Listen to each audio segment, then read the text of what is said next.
Hello, football fans, and welcome to a bumper edition of View from the Sideline podcast. Coming up this week, we've got the Premier League and EFL review from the weekend. Pete gives us his weekly teaser, and we've got a predictions update as well as Chris's Wonders of White. We've got two firsts on the podcast this week as Liam joins us in part 2 to give us his view on his beloved Aston Villa. And we sit down with Farsley Celtic's Luke Parkin to find out more about the club ahead of their FA Cup tie with Southport at the weekend. Lots to talk about this week, so let's get started.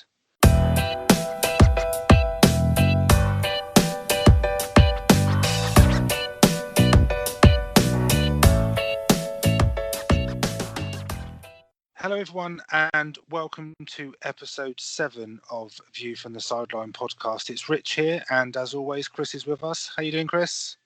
I'm alright, Rich. Yourself? Yeah, good. Yeah, lots to talk about this week, lots to get through. Big week. It is a big week.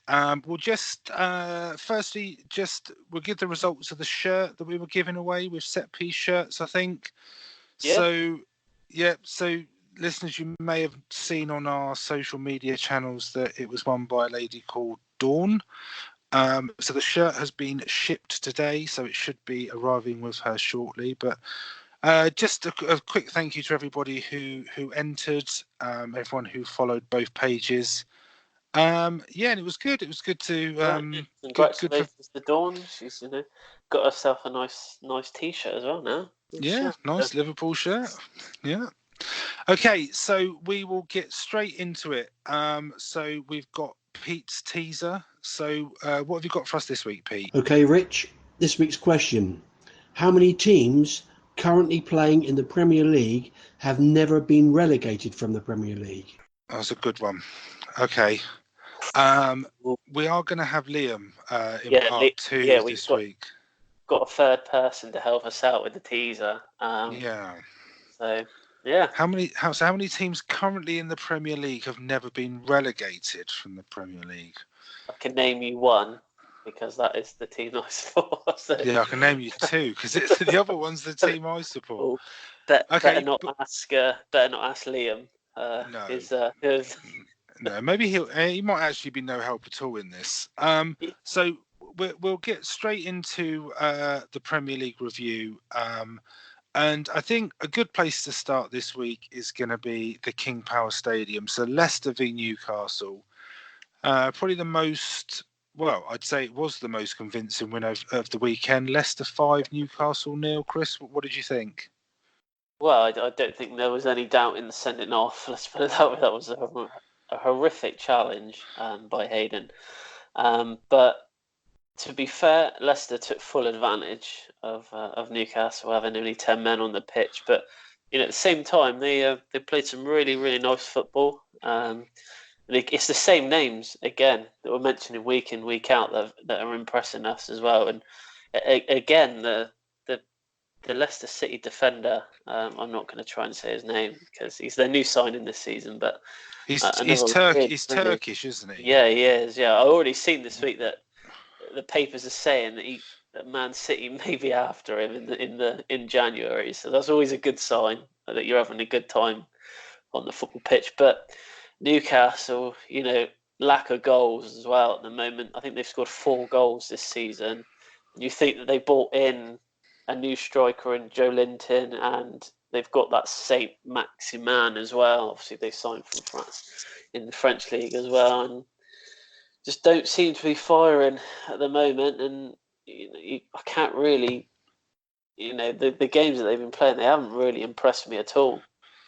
No, I mean they don't seem to have any sort of identity at the moment. I don't think it's almost as if the Spurs result was a bit of a fluke. I think being a Spurs fan, it's extremely frustrating that the way Newcastle are playing at the moment, yet when we played them, they managed to beat us, which isn't great. But I'm surprised by by some of the comments on the sending off, because there is an opinion out there that it was a harsh red card. Now, I think when you watch it at full speed, it looks absolutely awful. To be honest, from my point of view, it doesn't look much better when it's slowed down. But there are a few people have said that they didn't think it was a sending off. Well, I'm surprised by that because it was a pretty nasty tackle. So yeah, it was. I think even in slow motion, it wasn't great. No, it wasn't. And 1-0 down, Newcastle are always going to find it hard to get back into the game. You go down to 10 men, it makes it even harder. Then I think when the second goal goes in, it's almost over as a contest. But what impressed me with Leicester is, I mean, one of the best players in the league so far this season, James Maddison. He didn't play because he was injured. But all the other players stood up. I mean, I don't think they miss Harry Maguire at all, which I think for the money they got for him, then that's a good thing as well. They must be laughing at the moment when you look at the performances of the two teams as well. It's not. I know where I'd rather be. Exactly, yeah. But Leicester third place. A lot of people are going to write them off. I actually think they've got a decent shot. I think they've got a decent shot of top four. But I think, I know they're the highest out of the non-top 6 teams. Oh, Chris, I'm going to have to interrupt you. There's been a goal at the Tottenham Hotspur Stadium. Well, by your reaction, it's not a goal for Bayern Munich, is it? No, it's a goal for Tottenham. It's the goal for Tottenham. Sorry, yeah. So obviously we've got Champions League tonight. So if I get excited, it's because Spurs have scored. Right, okay, back to the Premier League. We'll actually go to Tottenham next, actually. So Tottenham v Southampton. A strange game, I think. It almost feels a bit like a defining game for Spurs, where I do feel that if they had lost, I think Pochettino could have literally been on his last legs. Well, I think Aurier wasn't going to help your cause much. I think, although the second yellow, I think that was soft. The second yellow, it was personally soft. But the thing is, I think, he's already on a yellow, so he just needs to not go near anyone. I think we say that a lot week in, week out. When players get sent off for 2 yellows, we're always saying that they just need to be a bit more careful. But I do think that there was an element of softness about it. But I think it's one of those challenges that if the player's already on a yellow card, and especially at that point of the game, I think in the past that refs may be a bit more lenient about that. And maybe they wouldn't have given him the second yellow, but they did. Well, they did. We have to talk about Lloris as well. It was a great assist. I mean, what do you mean? It was a great assist. That's the second goal Danny Ings has scored, isn't he? From sort of goalkeeper errors. He got the one against Liverpool, didn't he? So, but luckily, it hasn't cost you. Him getting sent off and Lloris giving the goal away hasn't cost you at all. Fair play with 10 men like Arsenal did against Villa a week or so ago. I thought you actually were better with 10 men on the pitch. I thought you looked like you had more fight in you. Kane had a good game. Kane did play well. I think though, if I'm a Saints fan, I'm disappointed with that. Second half, they did have a lot of chances, and Lloris, although he made that mistake for the first goal, he kept you in that game as well in points. He made some really good saves. So. As a Spurs fan, it's a brilliant 3 points, especially the form we've been in. But I would be disappointed as a Saints fan not to take anything from that game, because they dominated it. If they just had that little bit more up front in that final third, then I think they probably do take something away from that game. But I'm not going to complain about it. So we'll move on. So we'll go down to Bournemouth, West Ham, 2-2. I think for a neutral, it was a pretty entertaining game. Goals disallowed then. Yeah, well, I think we've both agreed that Bournemouth and West Ham are two teams where they're very unpredictable. You never really know what you're going to get from either team week in, week out. But to be fair, I thought they both played pretty well. Yarmolenko as well. playing It's well. a great goal. I thought that was a good goal overall. The sort of the control and the layoff from Haller, and then the turn and the finish. I thought it was a great goal. I like Yarmolenko. I think he's a good player. And Bournemouth getting back into the game. A nice comeback from them. Even though it was disallowed, but it was disallowed, and he was quite clearly onside. So that's almost where VAR has worked really well, because the goal's disallowed and then it's overturned, and it's a perfectly good goal. I think that the Nathan Ake one. Yeah, it's not the first time it happened this weekend either. So no, it's good to see. No, it's good to see that other side, that goals aren't just taken away from you; they can be given to you. So it kind of makes that point where you can moan about VAR week in, week out about they struck off a goal here, they struck off a goal here, but when it actually gives you the goal, you are quite thankful that it's there. Absolutely, it's a different story. Harry Wilson, I think, is a great addition to the Bournemouth side as well. He's a good young player, and a lot to come from him. I know he's only on loan from Liverpool, but he's played really well so far this season. Yeah, he has been playing well. I think that the difference for me here is because West Ham are obviously they're fourth place at the moment, and they are having a brilliant start to the season. They haven't lost since the opening day against Man City, but I'd have a little bit more faith in Leicester maintaining it than West Ham, but I'll be happily proved wrong. I think West Ham are a good side. They're a good side to watch. They've got good players. So, a good game overall. So not so good for Everton. So losing to Man City 3-1. Strange game, I thought, this one.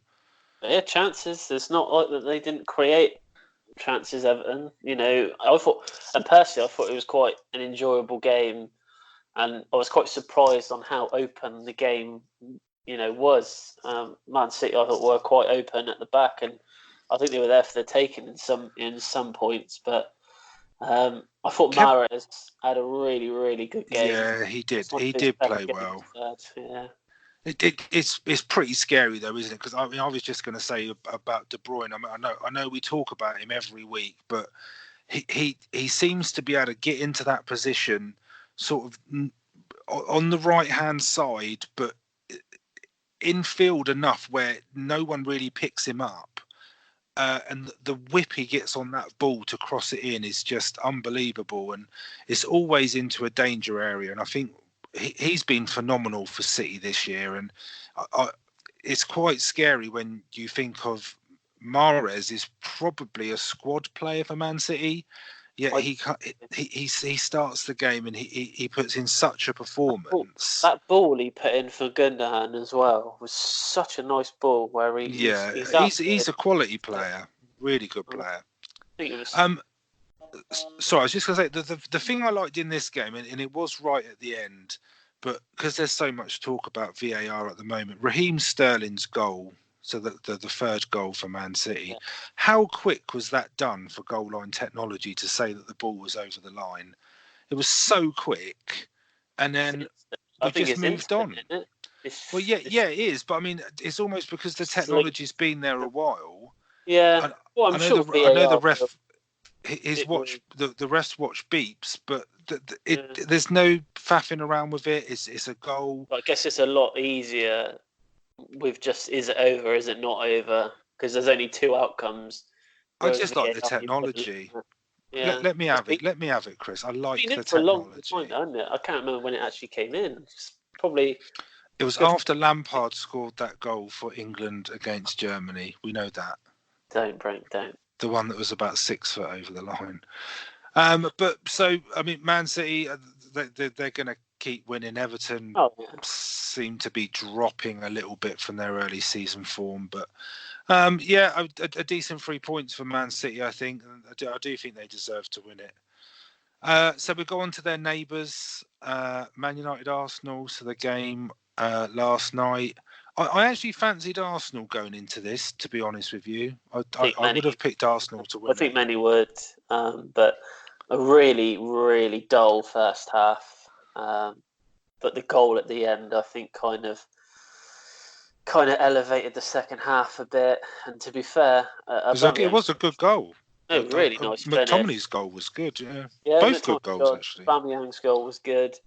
And towards the end of the game, there was chances for both teams. They both had really good, chances. So either team could have come out with the 3 points there. I still think, although I thought Arsenal were going to win that game, I still think they'll be happier of the two with a point. But Man United's worst start to a season in 30 years is.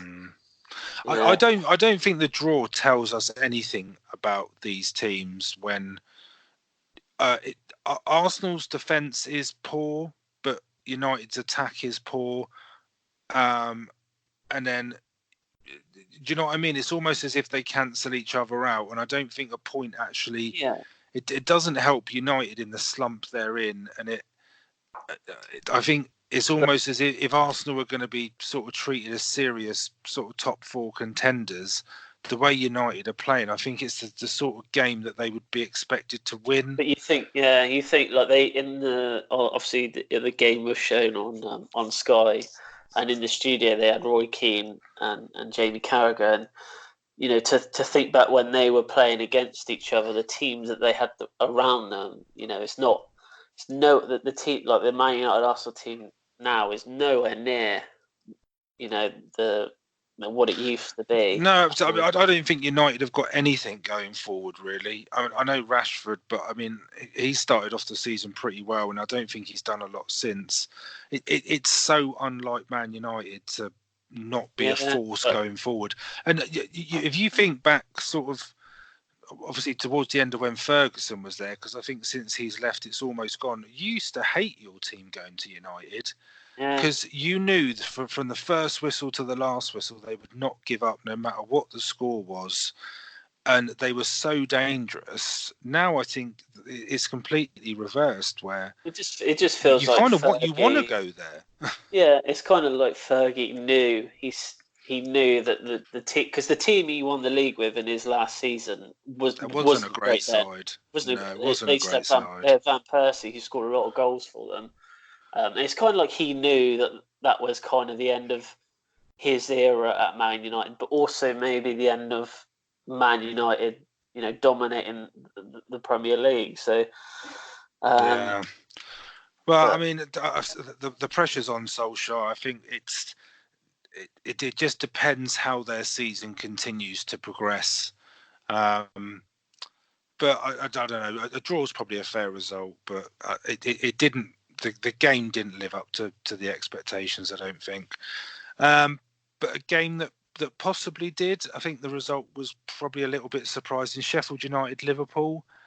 So Liverpool winning 1-0. I didn't think that their front three clicked as they normally do, but I think there's got to be some praise to Sheffield United, because I think they handled them quite well.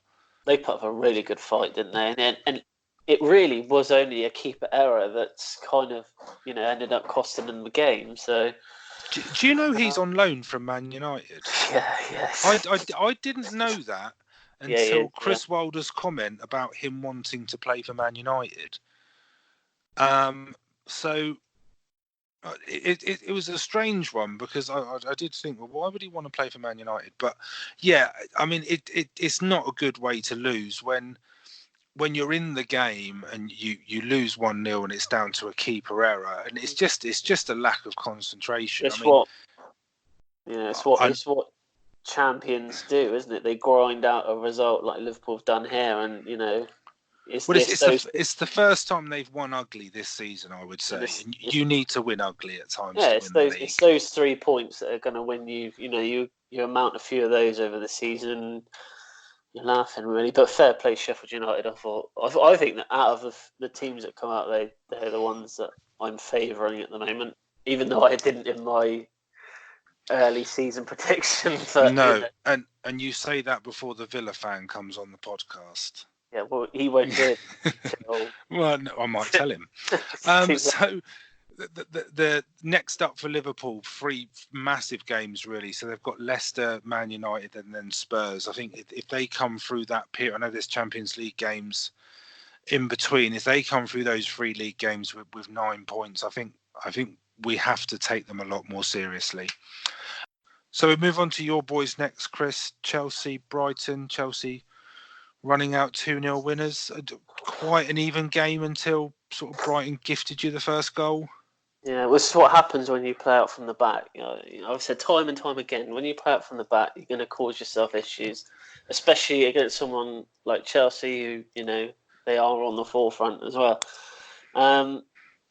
I would have been heavily annoyed had we not come out of that with 3 points. The amount of chances we actually had in the first half, it would have been criminal if we didn't get the 3 points. But I mean, Brighton had a decent chance at 1-0 with Dan Burton's header. Yeah. I would have been annoyed. He just headed it too vertically. Well, I haven't said this season, I don't think, but he actually played for Yeovil. Did he? Oh, that's the first one. Yeah, he scored when Yeovil went to the playoff final against Brentford. He scored the second goal. Did he? Obviously, we went up. Obviously, Yeovil went up to Championship. Yeah, he was playing in that game. He must have used all his goals up. His career goals. He should have scored though. He should have scored. Yeah, he should have scored. It's good to see Hudson-Odoi back playing though. I think that's a big plus for Chelsea. Yeah, I think they've missed him. I think he'll play tomorrow night in Champions League as well. I like him. He's a good player. Clean sheet, 3 points at home. Not something I've said this season either. So I was happy. Tricky game away at Saints this weekend. Behave. Well, you don't know. We'll see. But they're doing all right. They're proving me wrong. I thought Chelsea would struggle, but anyway, talking of struggles, Palace, Norwich. That's a bit harsh. Almost. Well, I mean, come on. I mean, Norwich are struggling. They've lost 4 of the last 5, and the one game they didn't lose was against City. It's crazy, isn't it? You think the performance that we saw them play against City, and everyone was thinking, "My God, this team can actually play." And then the last 2 weeks, they've been awful. They've been nowhere near. But our man scoring from the penalty, Milivojevic.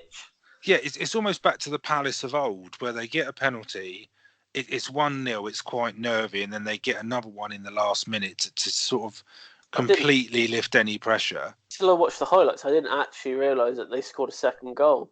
I didn't realise it was 2-0 until I was watching. Yeah, and Josh Townsend got one late on, but a definite penalty on that. I don't think there's any getting away from that.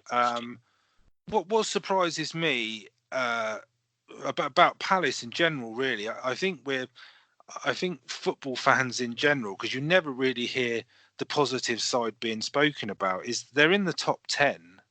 Palace, when a lot of people pick them to struggle. They've got the same points total as Spurs and Chelsea, so to me that's a really good start for Palace. They didn't really bring anyone in, did they, when you think about it? And they brought a couple of players in, but no one of a name. And I think them keeping Zaha is probably because his performances have been pretty good this season. So yeah, he has been playing well. I think it'd be a different story if he left. But Norwich, they're only 1 point above relegation, which I think is also going a bit unnoticed. I think they're still living off the Man City win, but they have got 7 or 8 first teamers out, which is going to affect any team in the league. I think they did against Man City. They now have 5 or 6. So.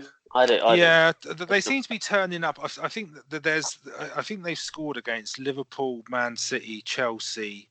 They've played against all the big teams that they've played, but then they failed to score against Palace, Burnley, West Ham. So I still think they'll be all right. They just need to start putting some points on the board, really. Speaking of points, we're getting good at this segue into each game. So Wolves, Watford, battle of the bottom 2. Before the game, neither with a win. Someone, well, I suppose they could have drawn, but for me, Watford are in huge trouble.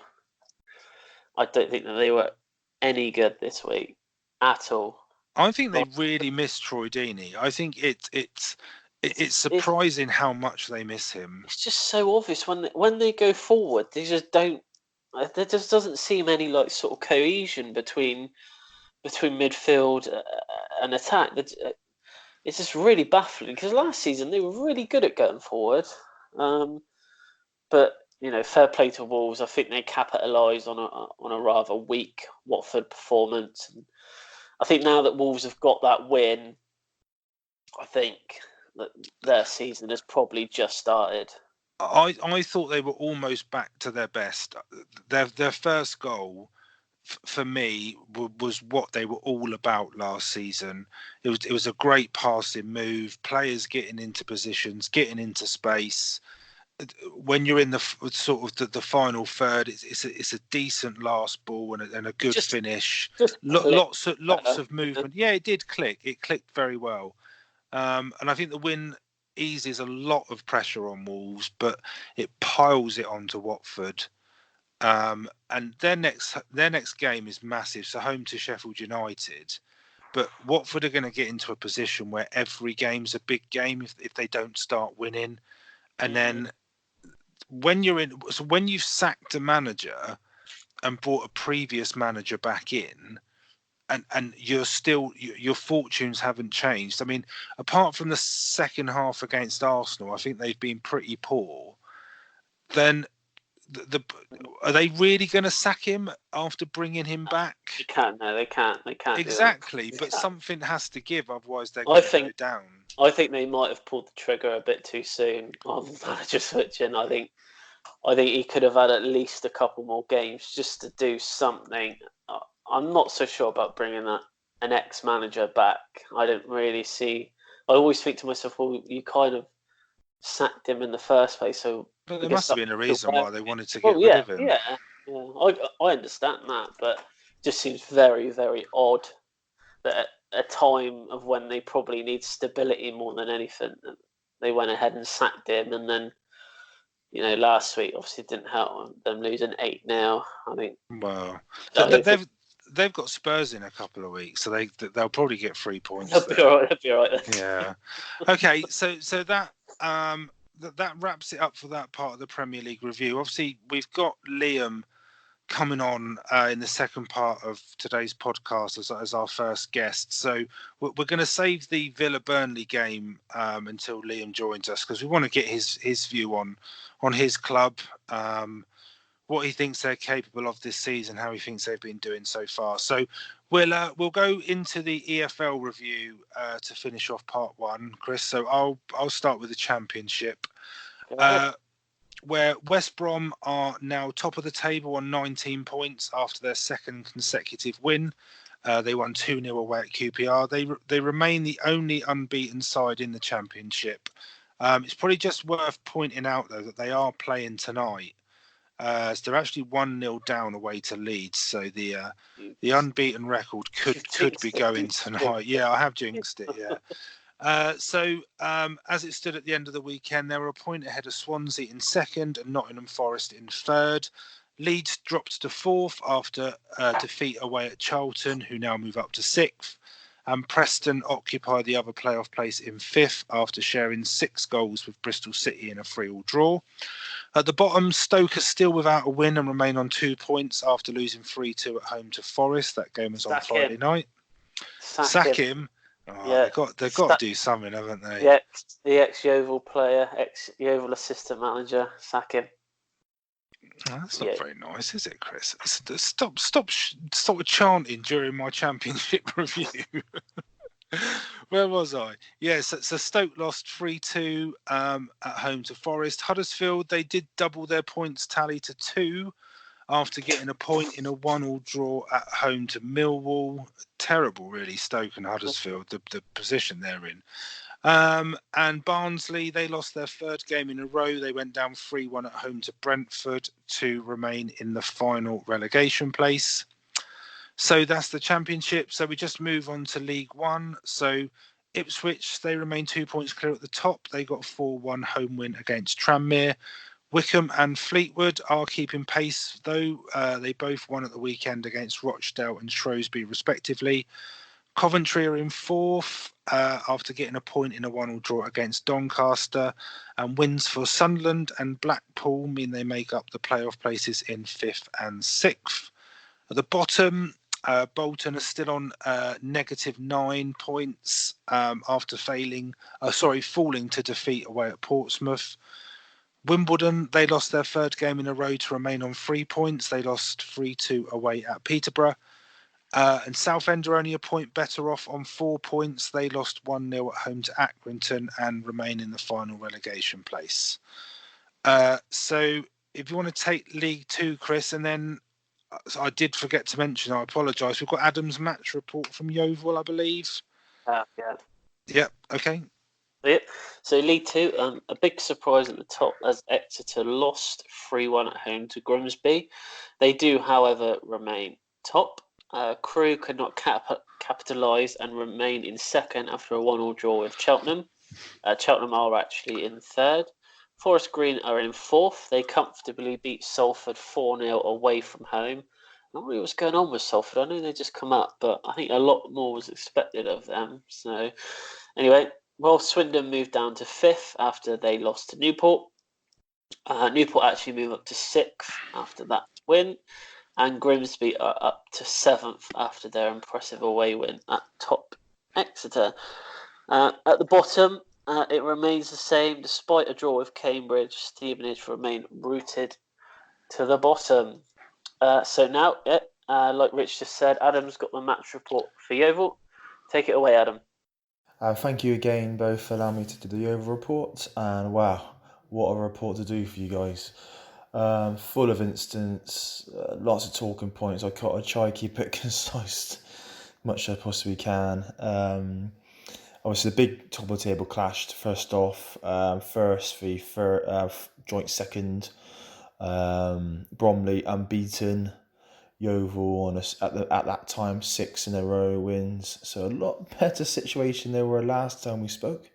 So it's a really good game. Obviously, the final result was 3-1 to Yeovil, so we stopped Bromley's undefeated start of the season and made it 7 wins in a row for Yeovil, which is excellent. Just one more match is the best run we had. 8 wins in a row under Gary Johnson, the year we got promoted. So, fingers crossed, may happen.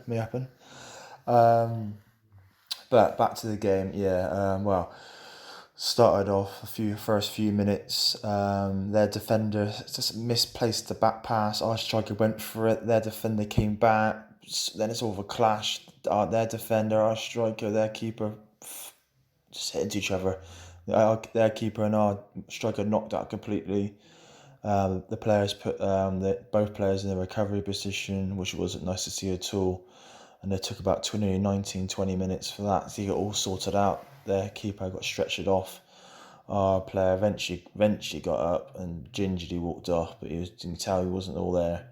But thankfully, what I've heard from the Bromley official Twitter page, that sort of their goalkeeper he's all okay-ish, and sort of he went back on the Bromley coach, which was good to hear, in my opinion. And after that, they had no sub-keeper, so they had to put a central defender in goal straight after that. So that was interesting to see, which Yeovil had this season already. We had to put our defender in goal as well. So it does happen in the lower leagues. So then the game carried on. A bit slow, but as you can tell, the teams were probably a bit affected by what happens. Then they scored a bit of a sloppy goal, but no, it's sort of a fair finish from them, make it 1-0. And we just couldn't get going. Just trying to sort of put pressure on, obviously shooting at a goal that they had a defender in goal, but eventually in the big stoppage time of the first half, we equalised, and then so that was a big plus. And then the start of the second half, much better. I think really controlled the second half. I mean, really sort of controlled it completely. Whatever he said at half time really got into the team, and we just sort of did it. We just did enough. Own goal for second goal, a bit sort of calamity from where we were sort of stand. You can see it bounce a few and then win in, but a bit of a luck our side. And this third goal, brilliant for the smallest man on the pitch to leap up to score header from one side of the box to go into the top corner of the other side. It's fantastic to see.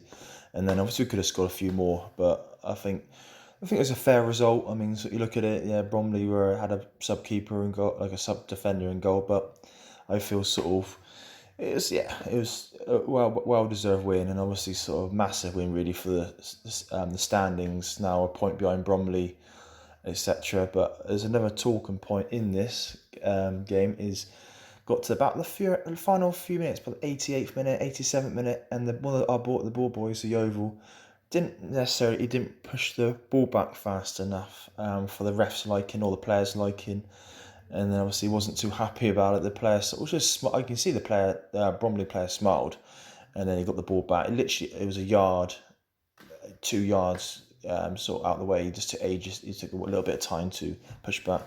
Then it happened again. The same ball boy again came to him, and it took a little bit. But I'm talking about seconds here. It wasn't anything. And then the ref went berserk.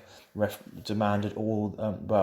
The two Yeovil players went to speak to the ball boy, and then the referee obviously was intervening, and then eventually had his best idea to we've seen on the press or Facebook or Twitter, you see that the refs send them off. But at the game, it was the players that told the ball boys to go off because the ref was losing the plot. So all the ball boys got sent off or dismissed, whatever you want to call it. So yeah, I've never seen that before. And then the next minute, the next sort of throw in, the referee ran off the pitch, got the ball, gave it to the Bromley player because there's no ball boys left.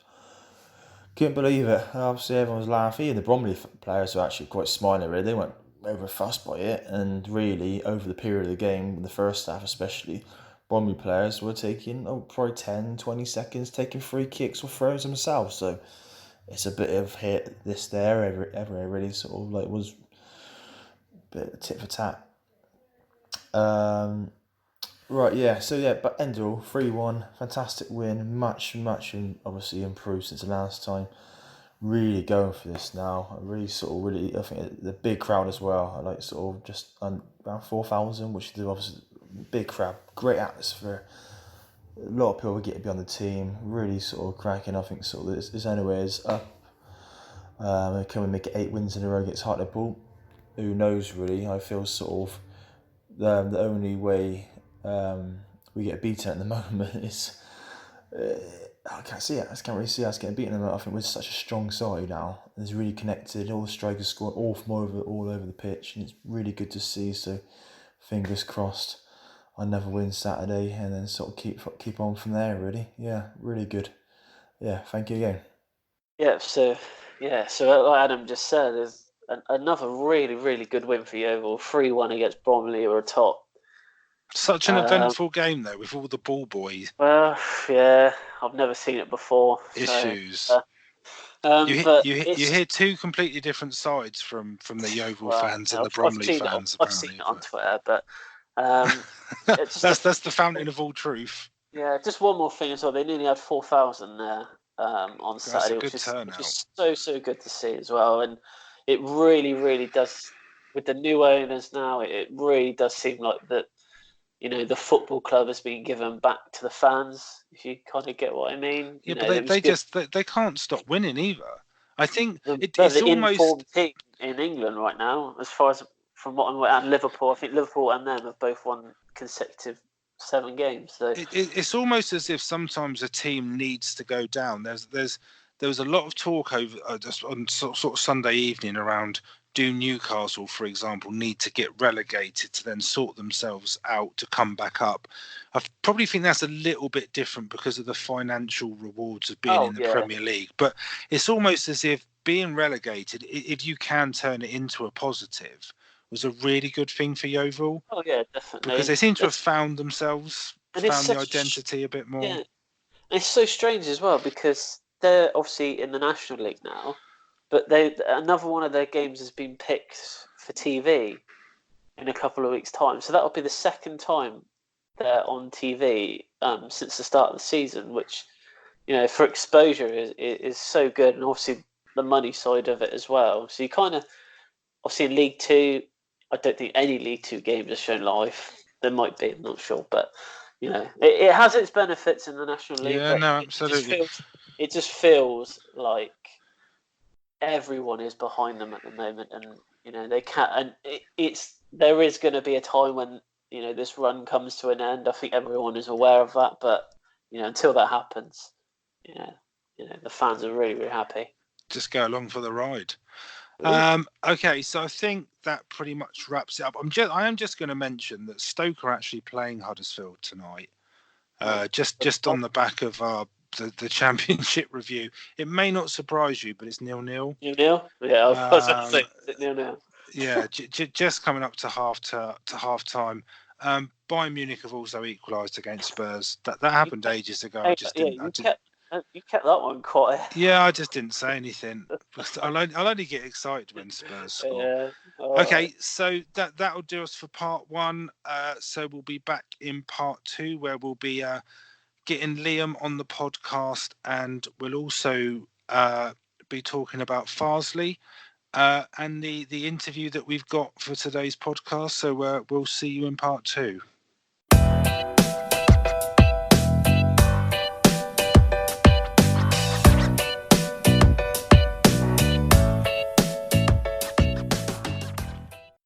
Hello and welcome back to part 2 of View from Sideline podcast. So I'd like to introduce you to Liam, who is pretty much our first guest live on the podcast. Hello, Liam. Are you all right? Hi, guys. Yeah, not too bad. How are you? Yes, not too bad, Liam. Rich. Welcome, Liam. Welcome to the podcast. Thank you, mate. Thank you. This is history in the making right here.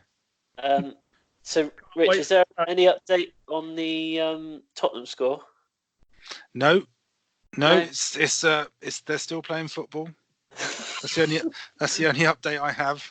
Okay, so we're going to go into also something new to the podcast. So Rich had an interview with Farsley Celtic, didn't you, Rich? Yeah, I did. Yeah, so this is all to do with our FA Cup feature. Where if regular listeners to the podcast will know that we originally featured Runcorn Town, who lost to Farsley Celtic in the second qualifying round of the FA Cup. So, as per the feature, we're now following Farsley, and we were lucky enough to get the chance to interview one of the players. So today I got the opportunity to sit down and talk to Luke Parkin, one of the club strikers, and it was a really good chat. It was good to get a bit more of an insight into the club, the expectations for the coming season, how he's feeling about the match on Saturday against Southport. So we got the chance to sit down and discuss those sort of things. So here's what happened.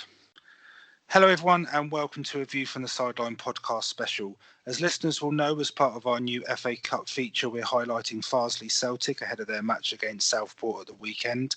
And I'm delighted to say that joining us today is Farsley striker Luke Parkin. Hi, Luke. Thanks for joining us today. Hi, Rich. All right? Yeah, good, thanks. So what we want to do today is just have a chat to you. So we want to get to know a bit more about the club, as well as focusing on the FA Cup and the weekend's game. So for the listeners that don't know, the club are currently playing in the National League North. That's after gaining promotion as champions from the Premier Division last season.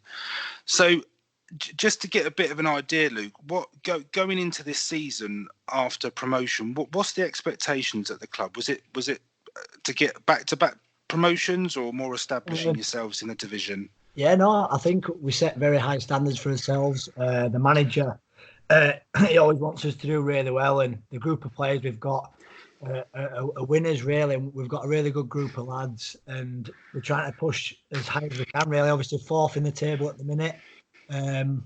Doing really well. We've won four league games on the spin, so it's good. And obviously, we're aiming to obviously go up. I mean, to get in the playoffs would be a really good achievement. But if we got promotion, it'd be unbelievable, really. Yeah. So I mean, as you say, so sitting 4th in the league at the moment on 22 points, yeah. Only 6 behind leaders York City. So a really decent position after 12 games. Yeah, definitely. Do you think the expectations have changed since before the season, or are they the same? Or No, I think the same. I think like I said, the group of players we've got is really good. Like we're very close. I think we just take it. It's a cliche, but we take it one game at a time and just go in and see how we're doing. I mean, we had a couple of poor results. I think it was at home. I think to Kings Lynn and away at Altrincham. And since that, like I said, we've won four in a row.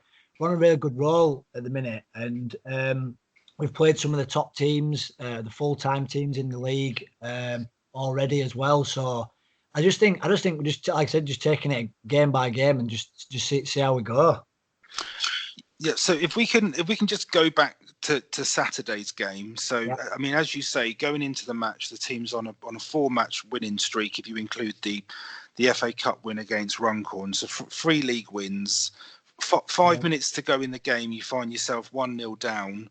What's going through your mind there? Then is it that you can get back into it? It's not over, or yeah, definitely. I think we've got that never say die attitude as a team. But lots of times last year where we'd concede or we'd go behind early, and then we'd always find a way to come back. And I know it's a lot harder in the Conference North to do that. But like I said, on Saturday we managed to get one, and then they got a man sent off, and we were just piling the pressure on and managed to score with the last kick of the game. And like I said, we never give up. And we've had that since I've been at the club, and it's a really good trait to have. So yeah. I think it's. I guess when the opposition go down to 10 men, I know there's only sort of a few minutes left. You mentioned that it's almost the last kick of the game where you get the winner, but I guess you're fancying yourselves to get that winner, even though there's only a couple of minutes left when they have a man sent off. Yeah, definitely. I mean, we've got such a good squad. A lot of people chip in with goals all the time, so it's not as if we're relying on 1 or 2 people to score. You know, we've like I said, we've got goals from everywhere, and Will managed to come up and score the winner on Saturday, and it were really good. Managed to get the 3 points and obviously keep the winning run going. Yeah, I mean, just from our perspective, obviously, because we're following the team at the moment, it was a bit sort of dramatic. I think I saw that I did see the score when it was 1-0, and then sort of checking every now and again towards the end of the game. And when I saw it as 2-1, I thought it must have been a bit of a cracking ending to the game. Yeah, it was. To be fair, I'd come off, and I were on the bench at the time when it happened. But it were good. It was scenes, as they say. It was really good. Great 3 points. I mean, Curzon made it hard for us. It was a very scrappy game, but to come away with 3 points, I know that they've been struggling a little bit, so I think they'll be disappointed to obviously concede last minute. But for us, I mean, it's brilliant, and it gives us confidence going into Saturday's game as well.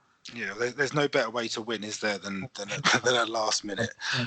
I mean, so taking all that into account, I mean, I'm quite interested to find out from a player's perspective. So, with promotion last year and in a very good league position this year, is it ever in the back of your mind about how close you are to like the EFL? I mean, so 2 promotions away from League Two, is that ever in your mindset, or is it just the here and now? Yeah, I mean, yeah and no. You've got. I mean, you do think about like what ifs and things like that. I mean, if you'd say like last season we'd have gone up and then we'd be 4th now, people would have probably been looking at you thinking no chance. But I know that me personally, and obviously the boys and the staff, like I said to you before, we aim high, and I mean, I don't see why we can't go and get promoted to the conference, and then again, then you won off football league. So you just never know. But like I said, aiming high is something that we always speak about. We were used to winning last year, and obviously last few games we've done the same. So we've kind of got that feeling around the club, which is good. Yeah, I mean, back-to-back promotions. I think at any level of football is Oh, a pretty massive achievement. I guess whether you achieve it through automatic promotion or the playoffs, and then you are only one promotion away. I mean, and you never know where you can stop, do you? I mean, you just keep going and going. No, definitely. But I mean, like football can change. You just never know. I mean, we're doing, like I said, we're doing really well at the minute. But I mean, we've got some tough games coming up. So we just got to take, like I said, we've got to take it a game at a time. Don't get too ahead of ourselves. But obviously, we want to try and do the best we can. So, talking about upcoming games, if we can just move on to the FA Cup. So the third qualifying round against Southport at the weekend.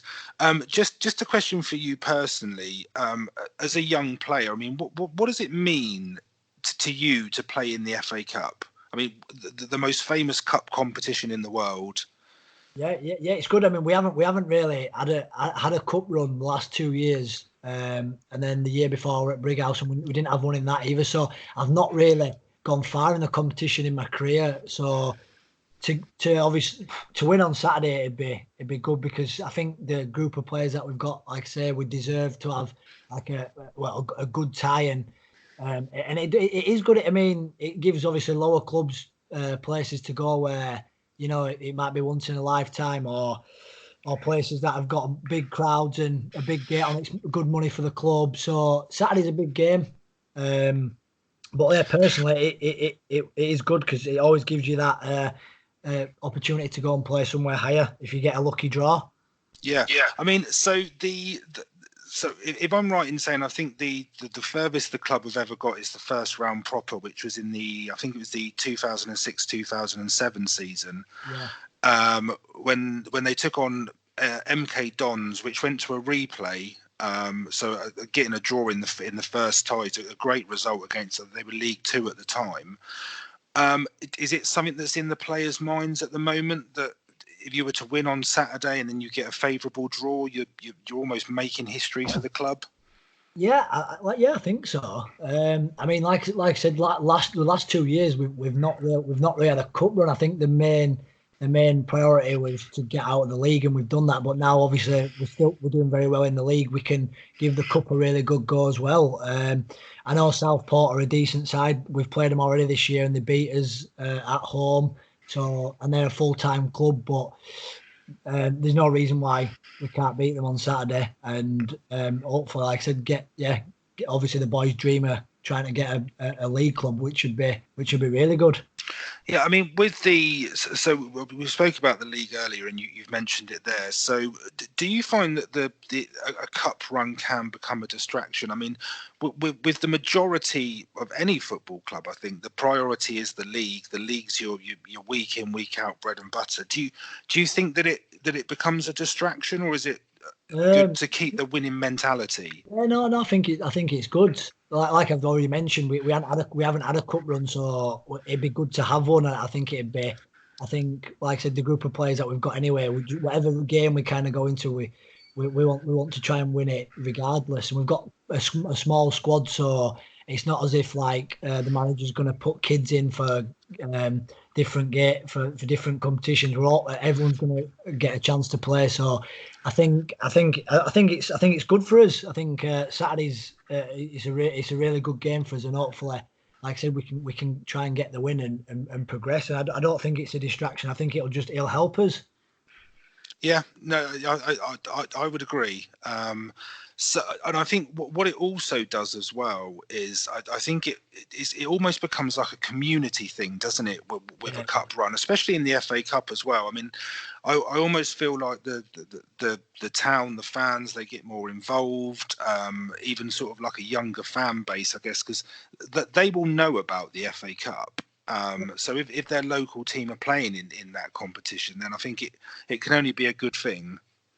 Yeah, definitely. I mean, it is quite a small. Well, it's a village where Farsley. It's a village, not a town. It's quite small. Oh, sorry. Yeah. No.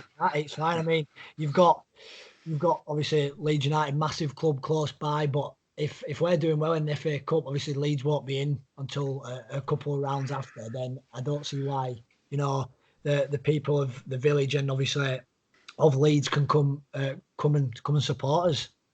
Yeah, I mean, on Saturday's game, so we'll just finish on this if that's okay. So, home to Southport. So, from a league perspective, you're 6 points ahead of them at the moment. You go into the match with home advantage.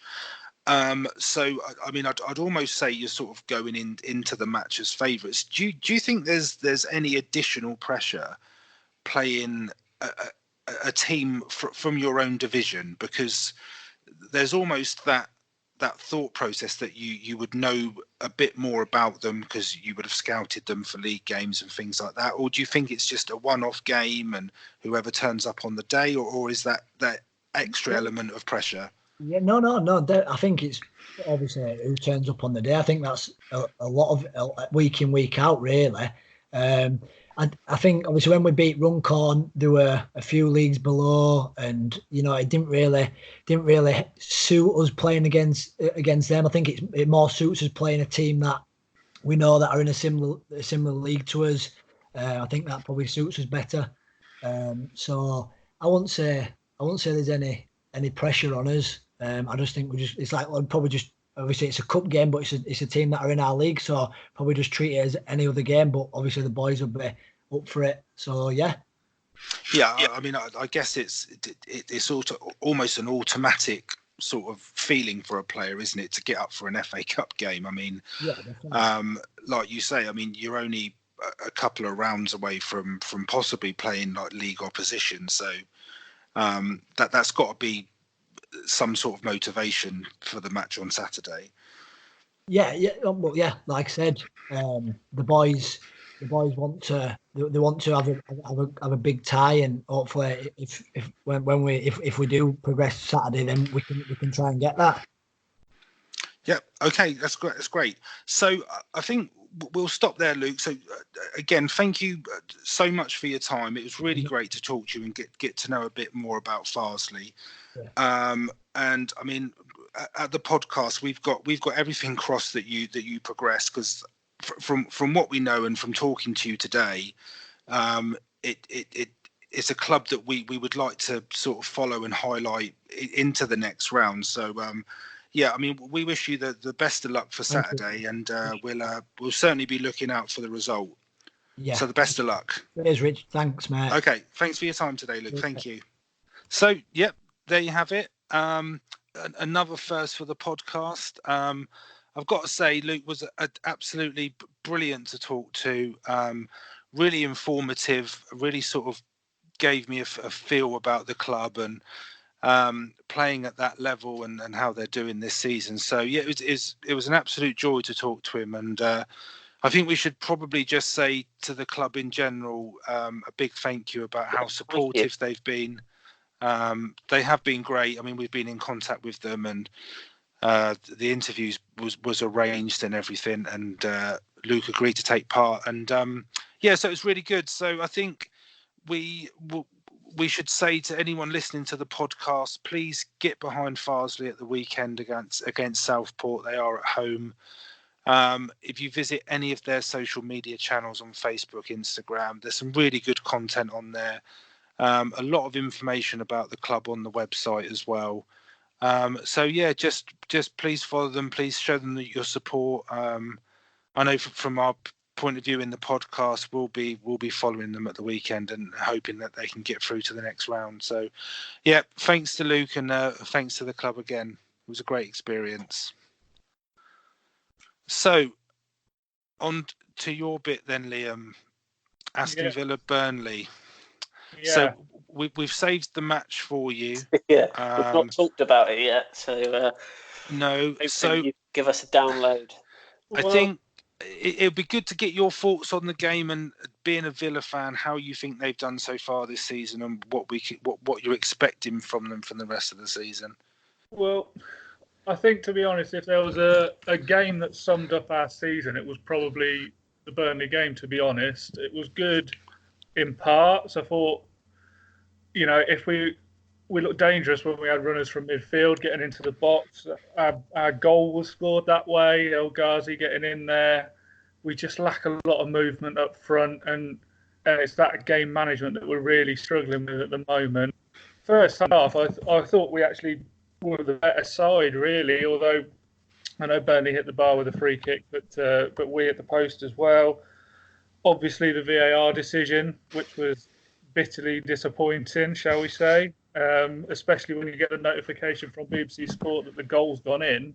And I'm still in there for about 3 minutes before realising that there's actually a correction come through, which was really annoying. But there you go. It was probably the right call. Yeah, I think it was the right call, though. Yeah, it was. Looking at the replay, he was offside. It was just, it's the way it was handled, and obviously VAR's gone against us now a couple of times with the Crystal Palace game, so the atmosphere in the stadium dropped a little bit after that until we scored. I think the issue with offside decisions with VAR now is everybody is miles offside because of what happened to Spurs against Leicester with Son. Yeah. But because if you're offside and you're level, if there's any part of you that is actually offside, you're miles off, aren't you, really? Yeah. And he was a yard or two offside. You could tell from the replay. It was just one of those annoying things, really. But one thing I will say for us in this game and throughout the season, when we went down, the year we went down 3 years ago, we were never in games. We were always 2 or 3-0 down at half time. Never looked like getting back into it. We haven't lost a game by more than 1 goal this year, apart from the Spurs game, first game of the season, which we were in till 5 or 10 minutes from the end. And I think it's a credit to Dean Smith. He's got no experience as a Premier League manager. Half of the players he's brought in have no Premier League experience either.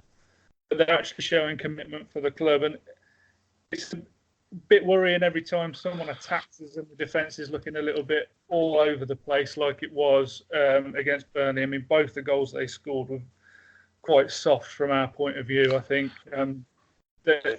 Both headers, weren't they? Both headers, it's frustrating when you've got Mings at the back and Engels is 6'5" as well. But I think you got to credit Sean Dyche with that, really. He made the change at half time to go to 4-3-3 rather than 4-4-2. And he brought Rodriguez on, who was a handful, and so was Barnes, actually, all game going forward. And it made the difference for him. The other big thing that really affected the game was Target coming off injured, I think. He looked pretty good going forward. He was quite solid at the back. And his injury really put us under pressure a little bit by bringing Neil Taylor on, he's been beaten for the first goal in the air, and to be fair to him, he's not the tallest lad. That's not his fault. And then for their second goal, him and Grealish have both fallen asleep a bit on the left hand side for Villa and let an easy cross get in. So a little bit frustrating overall, especially when you've just taken the lead with 10 minutes to go to concede so quickly. But there are positive signs for the rest of the season. Just on Grealish, because there was a really interesting debate that I picked up over the weekend, and I don't know what you think about it, being a Villa fan, but there seemed to be a few people after the draw on Saturday that were saying Villa can't afford a luxury player like Jack Grealish playing, that they need someone in there that's got a bit more bite about them and a bit more fight, and that they can't afford to be carrying a player like him. Personally, I don't see that from him. I think he gives Villa a lot. But I just wondered what you thought of that, because it seemed to be a regular thing from a few people. Yeah, I understand the point. We can't afford to have a luxury player, but I don't actually think he is. I'd say if we have a luxury player, you're looking at El Ghazi, really, who doesn't offer really anything going backwards. He's not I mean, you saw how he went down so easily for their first goal, their equaliser. I mean, he's been brushed in the face and fallen over and got taken off. But I don't think Grealish is that type of player. He actually works very hard. He's bulked up a lot over the summer as well. From seeing him last year, where the criticism of him was he went down far too easily. This year, I mean, teams target him, I think, more than any of our other players, at least. I think there is a stat that he. I think there is a stat that he was the most fouled player in the Championship last year, and I think he's the most fouled player in the Premier League so far this year as well. He may well be, but I think that's probably a sign that he's not a luxury player as such. He doesn't hide. He's very much a box-to-box midfielder these days. He tends to pick the ball up quite deep for us and tries to launch an attack rather than being in and around the box and just waiting to try and play that killer ball. He's not a Mesut Ozil type player, put it that way, or I guess you could say like Eriksen is for Spurs. They sort of sit and wait for that opportunity to come and provide that pass. I think Grealish is more a pick it up and run at people type player. I think it's important that we have someone like that because we're lacking a bit of movement up front at the moment. I don't want to criticise Wesley too much because he's new to the team, he's new to the league, but we need someone with a bit of creativity to try and get the best out of him. We saw it against Arsenal when Grealish picked the ball up and ran at defenders. It gives Wesley that little bit of momentum to get into the box. He's on the front foot. And I think he's going to be important to us, Grealish, again this year. He shouldn't have really stayed with us, to be honest, throughout the Championship. He's playing at a better level than I think we were. I think he could probably. I don't know whether top six is too much at the moment. I'm looking at Spurs and Arsenal and United and teams like that, and I think he'd be a fringe player. If Eriksen left Spurs, it might be a little bit different, but he is too good. We're getting James Maddison. Yeah, yeah. It's a done deal. It's already done.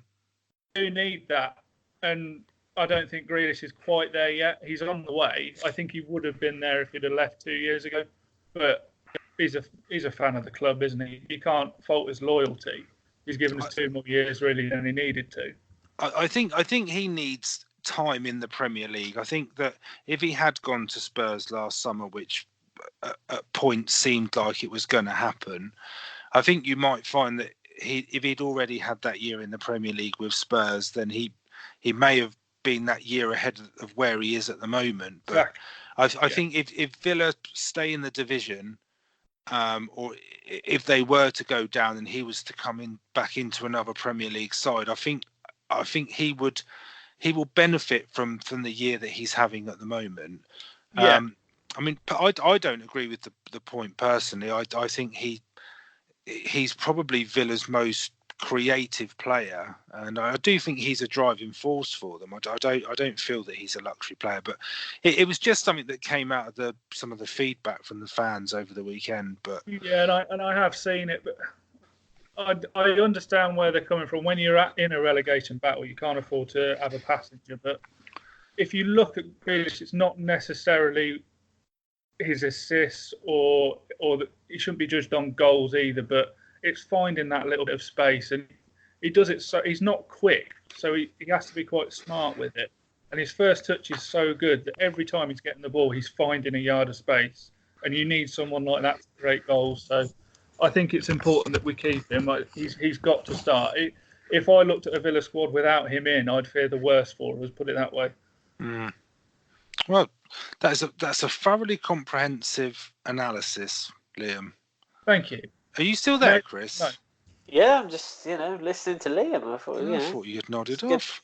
I think also this season, Liam, what sort of expectations at this point do you see for Villa? Is it going to be a relegation battle for you, or? I think it is. I was hoping at the start of the year we'd be maybe at the top of the bottom half, if that makes sense, somewhere between 12th and 15th, something like that, and we'd be fairly comfortable. Would have sealed survival with 3 or 4 games left at least.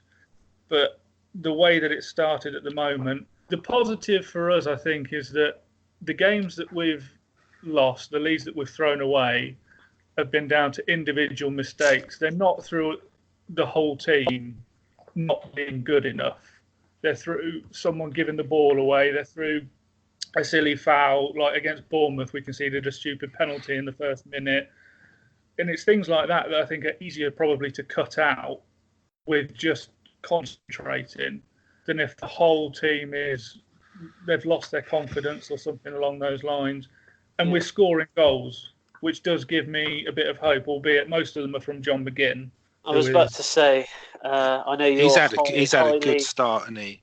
He had a very good year last year. It's obviously hard to judge in the Championship how they're going to make that step up, but he's taken to it so well. And it's not just the goals he scored. Like, I was trying to have a look before I came on to see if there was stats about like the ground that he's covered and things like that in individual games. It's quite hard to find, but his heat map for the weekend was incredible. He was sort of playing at right wing, left back, defensive midfield, and he's great for things like our first goal, just picking the ball up on the edge of our area and just driving forward. And I think he's another one that's going to be fouled a lot this year. He seems to be winning a lot of free kicks. He needed to stay fit and not injured. I think he's your key player.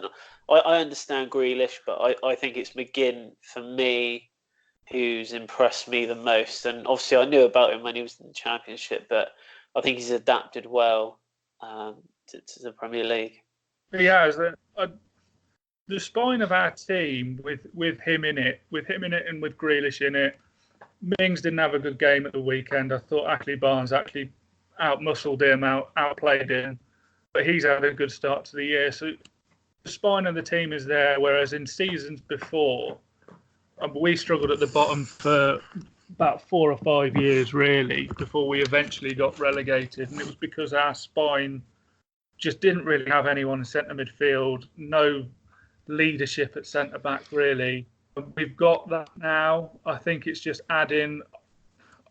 I think I speak for most Villa fans. We would have preferred another winger in the transfer window and another striker, because we're relying a bit on, if the game isn't going our way, we're throwing Keenan Davis on with 5 minutes to go, and he's 21 years old, no Premier League experience really.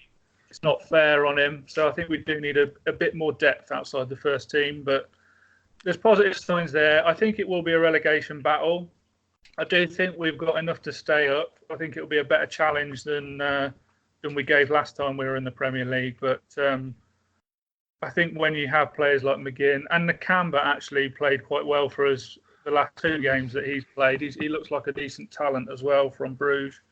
When you have those kind of players, if it does click, like I'm hoping it will do, and there are signs of it, we should be okay, but it will be a struggle this year. Norwich is a big game for us this weekend.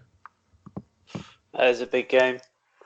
Because I at the start of the season, I didn't put Villa near the bottom 3, to be fair, but I had Sheffield United in there. See, I think a lot of people underestimated Sheffield United. I think you'll stay out.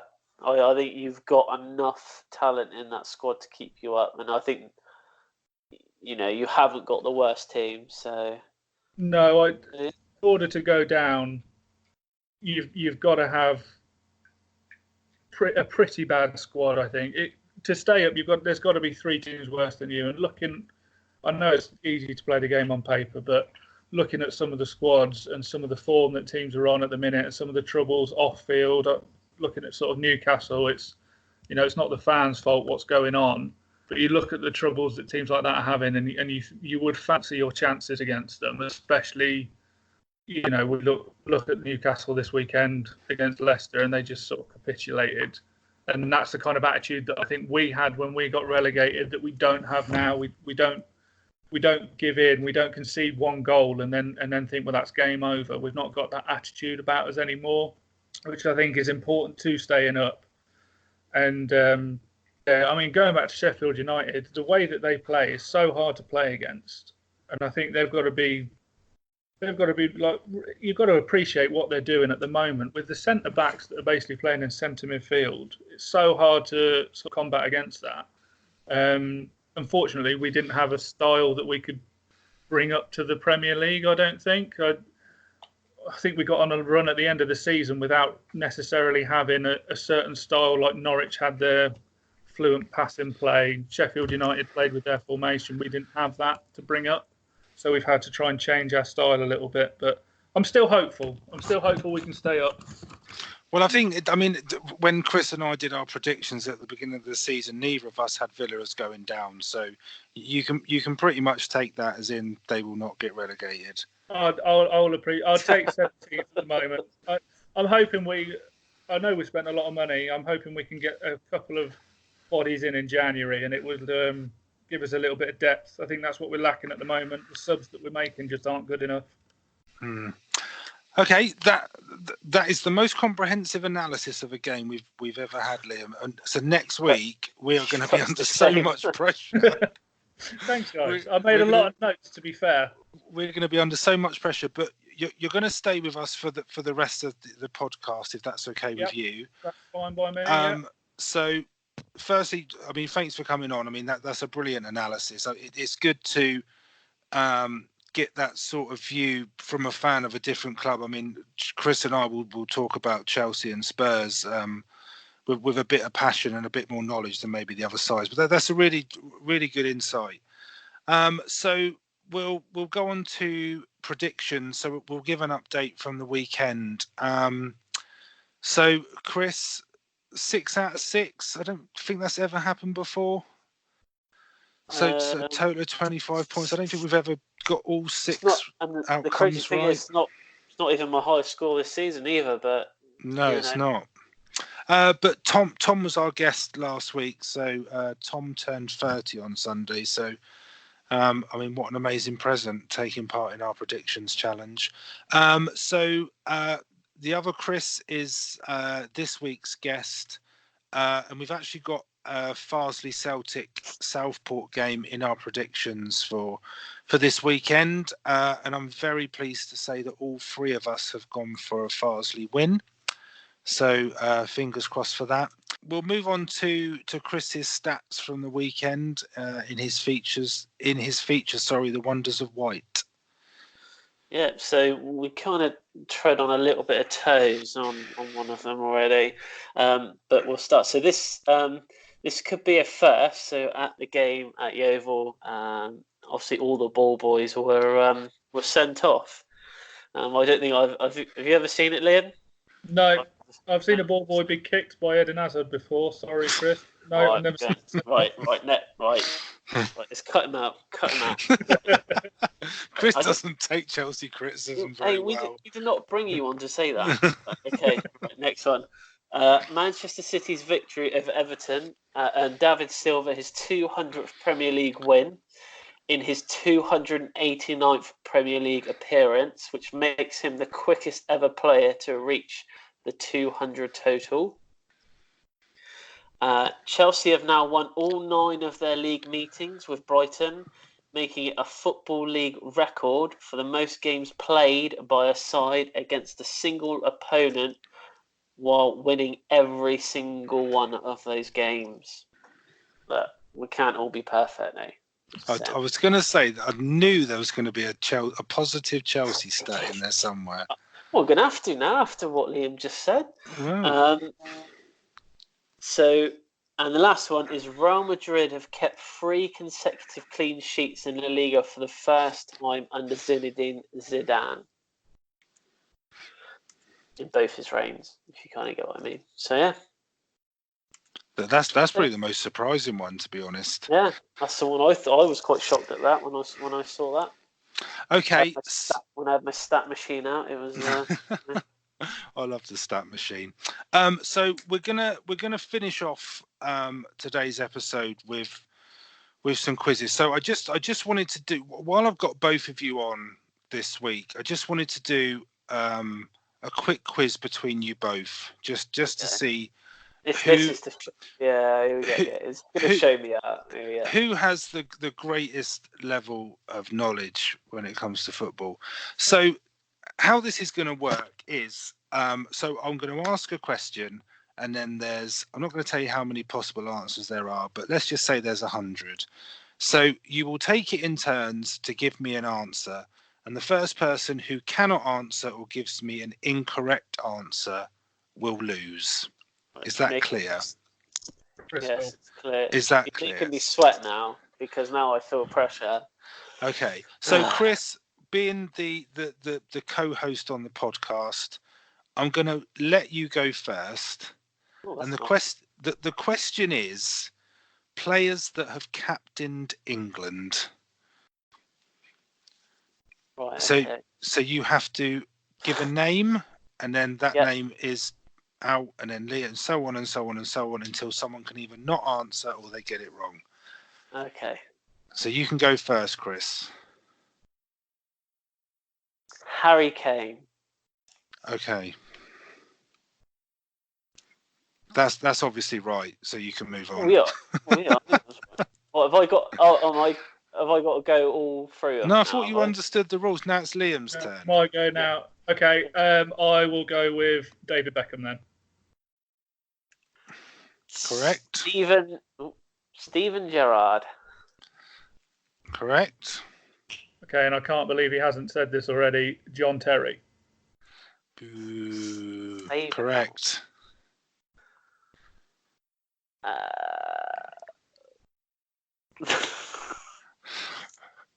didn't think it would last this short a time.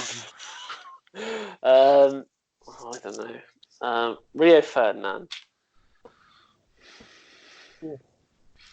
Ferdinand. Yeah. Oh, Correct. you couldn't have captained many, surely. It's not about how many, it's about whether they've done it. Only because I haven't got the stat of how many. So. Okay, I'll go for an easier one. Bobby Moore. Yeah, I think we know that one's right. You can have that one. Oh, I don't know if this guy actually captained them or not. Frank Lampard. Oh, he's taken my guess. Oh, this would be embarrassing. No, yeah, Lampard's on there. Oh, that was what I was going to go with. Okay.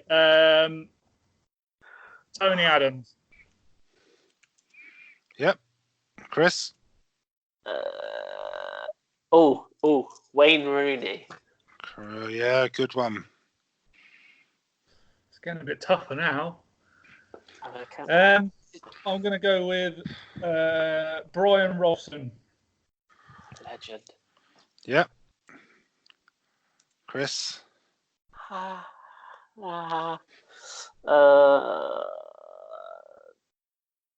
no. Jordan Henderson.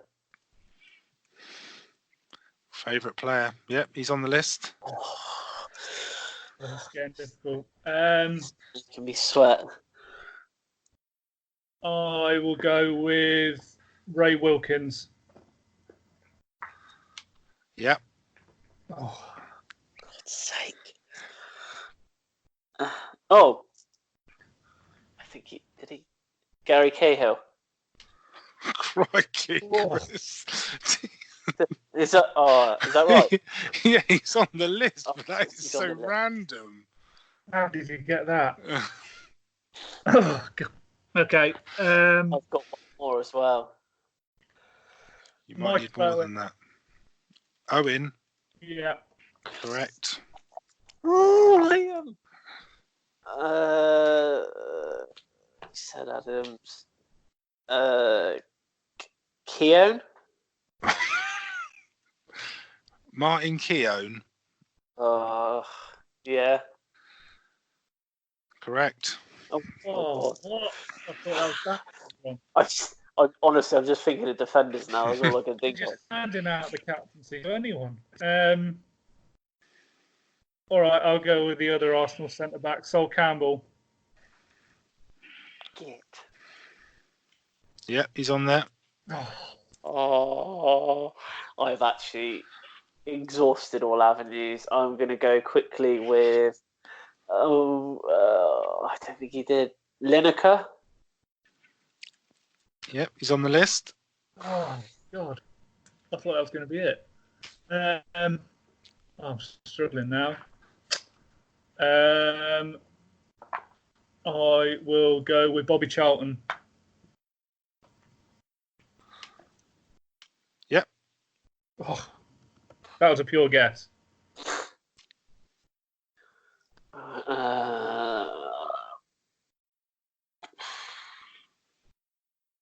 Paul Ince. Yep. Oh, I thought he only played for them. That's it for me now. Honestly, I can't think of anything. I can't think of English players now. I think you're luring Liam into a false sense of security here, Chris. I think you're hustling. I am really struggling now.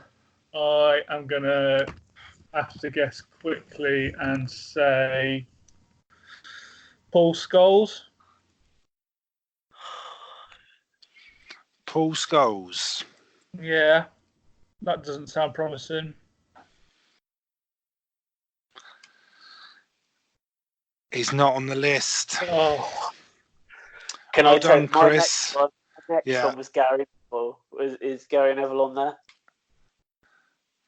Gary Neville. Yeah. Nope.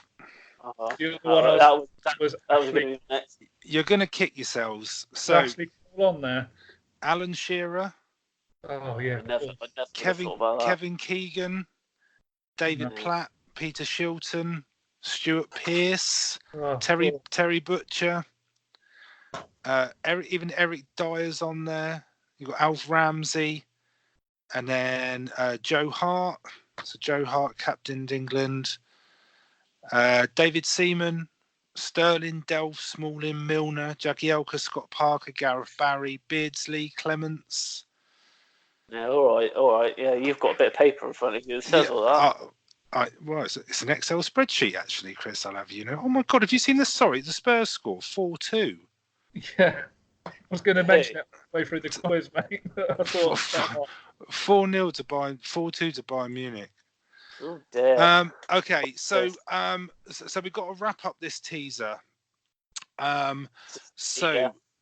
Teams currently in the Premier League that have never been relegated. I can tell you 5. Okay. Chelsea, Tottenham, Arsenal, United, Liverpool. Everton. I think I've got a couple more. Because I think if it's never been relegated, I don't think Bournemouth and Brighton have been relegated. God, that's why you're on, Liam. That's left field. That's a because they've only been in it. Well, Bournemouth have been in a bit longer, but I was thinking of teams that haven't been in the Premier League long enough to go back down again. I couldn't think of any more though. I got stuck on 8. So who did you have, Chris?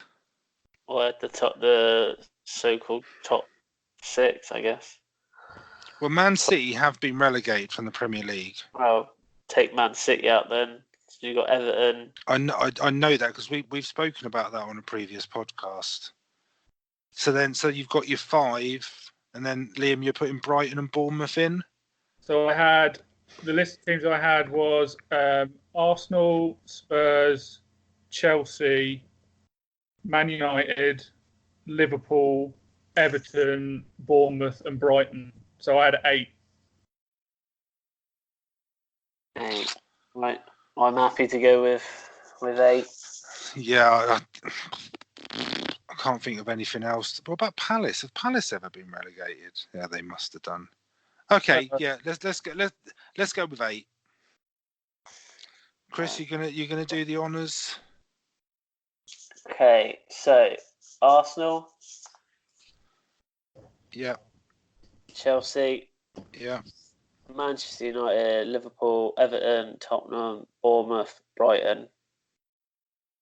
8. Arsenal. Let me just go through this. Arsenal, Bournemouth, Brighton, Chelsea, Everton, Man United, Liverpool, Tottenham.